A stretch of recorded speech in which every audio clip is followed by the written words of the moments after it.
This is a giant oak tree, and the reason I can tell it's an oak tree without even looking up at the leaves is because the bark is so gnarled and scarred, almost like lines running up it. That's how you can tell it's an oak tree.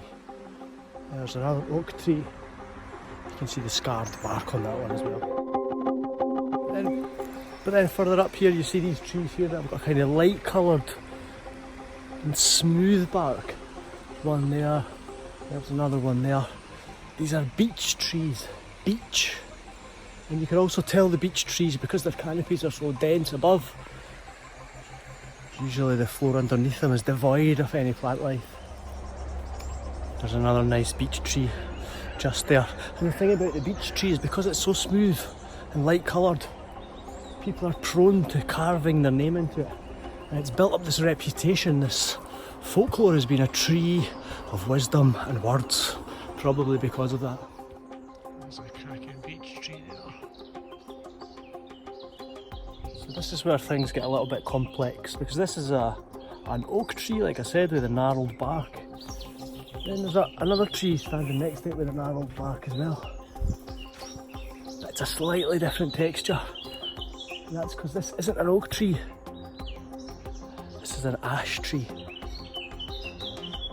They're usually a slight bit smoother and a bit more regular on the bark.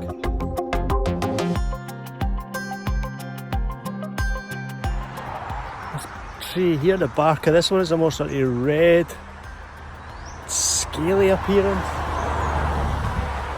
That's a Scots pine.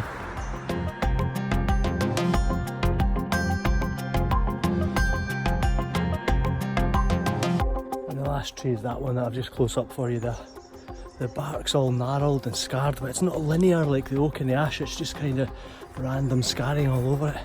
And this is a tree which doesn't have much folklore or legend attached to it, because it was only introduced to the British Isles later on, much later on. And it is, of course, sycamore tree. Sycamore tree.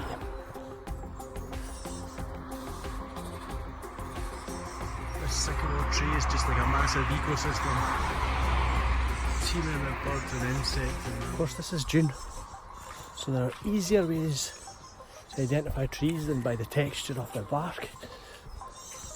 And in the summer it's by using their leaves. So stay tuned.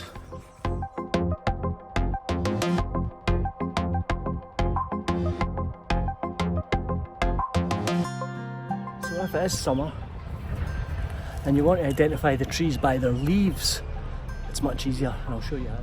They come in loads of different sizes. There's the oak tree leaf. This one here, pairs of symmetrical little leaves. There's the ash.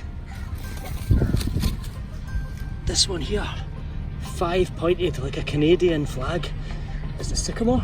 It's actually related to the maple tree. And this little tiny leaves like that are the beech, but they're very, very dense. The leaves of a Scots pine are so far up the trunk near the top that you won't see them, so there's no point identifying them. Now my 6-year-old daughter, 6-year-old, can identify all those trees no problem.